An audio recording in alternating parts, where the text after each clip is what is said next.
Hey guys, welcome back to my channel. I hope y'all are doing well today. Today I'm going to be sharing with y'all my top 5 makeup purchases of 2020 and an honorable mention product. So I bought a lot of stuff in 2020. I did a lot of online shopping in general last year. I guess because there was like really nothing else that we could do last year. So I did buy a lot of stuff, but it really wasn't hard for me to narrow this list down to 5 products because for me, these are like really exceptional products and I just love using them. I've used them quite a bit since I purchased them. So today I'm just going to talk to y'all about what the products are and why I like them so much. So if you're here for the first time, thank you so much for stopping by. My name is SonyaNicole. I usually post makeup content about 2 times a week, including some content for makeup lovers who are 40 and over. So if that sounds interesting to you, please make sure you subscribe while you're here. I would love to have you join. So with that being said, let's jump right in.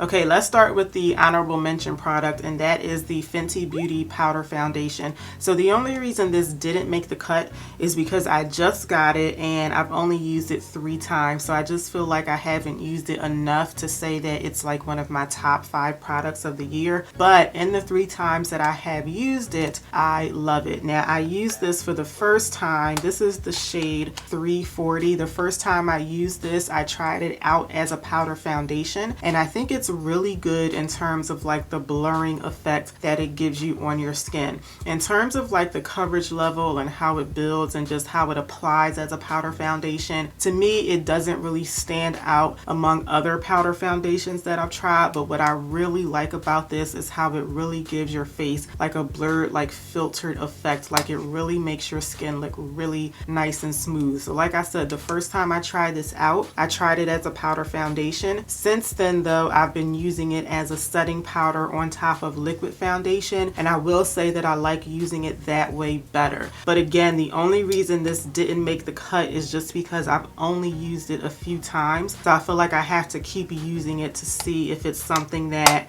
I would have put in this top 5 list, you know, if I had gotten it earlier in the year. So now let's move on to the stuff that did make the cut. So the first one is another foundation. This is the Rare Beauty Positive Touch Liquid Foundation, and I wear the shade 440C just in case anyone out there can use me as a reference. So any makeup product that comes out, there are always going to be like some positive reviews and some negative reviews to that product, but this one has like really like varying reviews. Like to me, when this first came out and I was watching a bunch of reviews on it, it was like you really couldn't make a determination if it was going to work on you based on watching other reviewers that may have similar skin types, because some people just really liked it, some people just really hated it. I love this foundation. This is definitely like my favorite foundation right now. It's not like the perfect shade match. Like I have a couple of other foundations that match me a little bit better than this,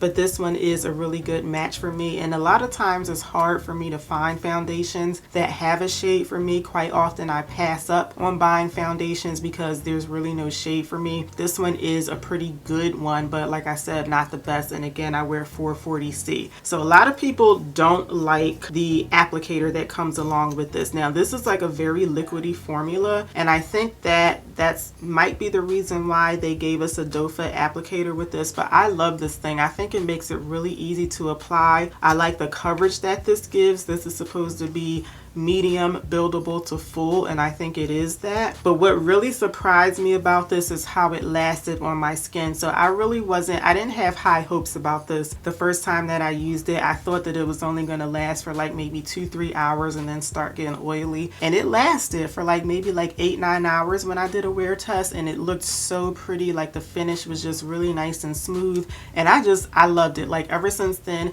it's really hard for me to not use this foundation. Like sometimes I have to make myself use something else just because I keep picking this up. So this is definitely my favorite foundation right now. So next up we have the Charlotte Tilbury Matte Bronzer, and this one costs $55, so it is up there in price, but I do think it's really worth it. So I wear the shade number 310, and I remember the first time I tried this out, I couldn't get over how easy it was to blend this out because it has like a really soft, like smooth, like velvety finish to it. and it just really looks like your skin, like it just melts right into your skin. This is actually a really good shade for me, but one of the downsides about this bronzer is that it only comes in 4 shades. So even though I do really like this, if you've been thinking about trying this as a bronzer and you think that there's no shade for you, I would say another alternative is to try one of the Fenty powder foundations as a bronzer. That's actually what I have on today. So for instance, I'm wearing the shade 440 today as a bronzer. I think that the formula though of the Charlotte Tilbury bronzer is better than the formula of the Fenty powder foundation, but like I said, unfortunately this one only comes in 4 shades. Another good thing about this, the packaging is really pretty, but what I really like about it is on the back of it, all of this stuff is kind of torn off. But right here, if you can see that little button there, this pan on the inside pops out and it's refillable. So this costs $55, but the actual powder I think is like $39. I'll have it up on the screen. But like I said, it's $55. I think it's really worth it. I think this is one of the best bronzers that I've ever used. Next, I have a couple of eyeshadow palettes that I want to share with you. And the first one is the e.l.f. Bite Size eyeshadow palette. So I have 5 of these, but this one is in Rose Water. This is definitely my favorite. These are like everyday shades for me. And these bite-sized palettes, they only cost $3 each, but these are going to be some of the most pigmented shadows that you have ever come across. Most of them do not have a whole lot of fallout, but I do have one that does have like a significant amount of fallout. This is the Acai You palette, and it's like a purple toned one. This one does have like a good amount of fallout, but I feel like the other ones that you can use for like every day. So again, this one is Rose Water. This one is in Truffles. This one is called Cream and Sugar. This is the first one that I bought. And then this one is called Berry Bad. These ones here, they're more like everyday shades, and these really don't have any fallout at all. So I'm guessing like this one, the more colorful ones might have more fallout to them, but these hardly have any fallout, and they have really good color payoff. Like these are some of the best and cheapest eyeshadow palettes out there. So if you haven't tried any of these, you should definitely try at least one of them, because I can't talk about these enough. I feel like I've talked about them in so many videos, but it's because they're just so good and they're so cheap. So this is definitely one of my favorite eyeshadow palette purchases of last year. And another one of my favorite purchases, another eyeshadow palette that's more high-end. It's definitely a lot more expensive, but I think it's worth it. This is the Natasha Denona Glam palette. And before I bought this, I was like, I'm not gonna ever buy Natasha Denona because it's just too expensive. But this is one of my favorite palettes. So this is what it looks like. And I bought this because it's a really nice cool tone palette. And just in case you're here on my channel for the first time, I love cool tone makeup, so I really love playing around with this palette. This is like a really nice everyday palette for people who like cool tones, but you can also do like more, you know, glammed up looks with this if you want to. So I do have this on my eyes for today. So I have this shade here. This is the one that I have on the majority of my lid, and then I have a mix of these 2 shades. I use that to smoke out the color around that shimmery shade that I have on my lid. So this is another one of those products that like every single time I do my makeup, I want to use this palette, and I kind of have to like force myself to pick up other things. I think this one costs $65, but again, very worth it. Oh, and one thing I forgot to mention about this palette, all of those little holes on the back of the palette, you can take all of the pans and pop them out, and you can rearrange the colors if you want to. So I thought that was a really nice feature for this one. And the last product that I want to talk about is the Fenty Beauty Gloss Balm Lip Cream. So this is the one that I'm wearing today. This one is in the shade Fenty Glow,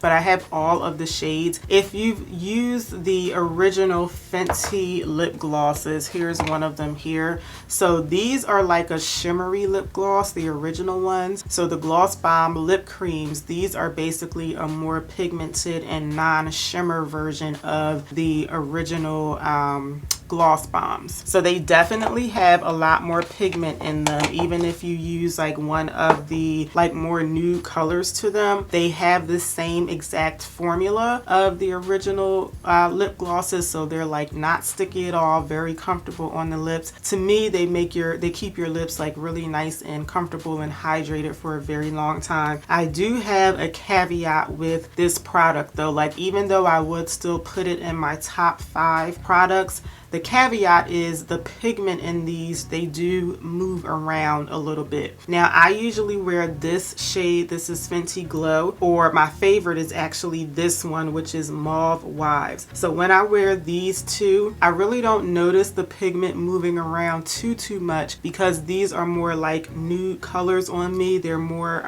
almost like the shade of my lips, especially this one. But if I were to wear one of these 3 shades, they have a bit more color to it, you can like really notice that the pigment moves around. So if you rub your lips together like this, you'll notice, well, for me, I noticed that a lot of the pigment like moves up to my top lip. So that's my little caveat. But that aside, I would still put these in my top 5 because they're really comfortable, they're really shiny, really glossy, and I think they're like an easy way to like just really spruce up a makeup look. So those, you guys, are my top 5 makeup purchases of 2020. Let me know in the comments what your favorite purchases were from last year and why you like them so much. I really hope that y'all enjoyed this video today. If you did, let me know by giving me a thumbs up. Make sure you subscribe before you head out today, and I hope to see y'all back here for my next one. Until then, take care. Have a good one, y'all.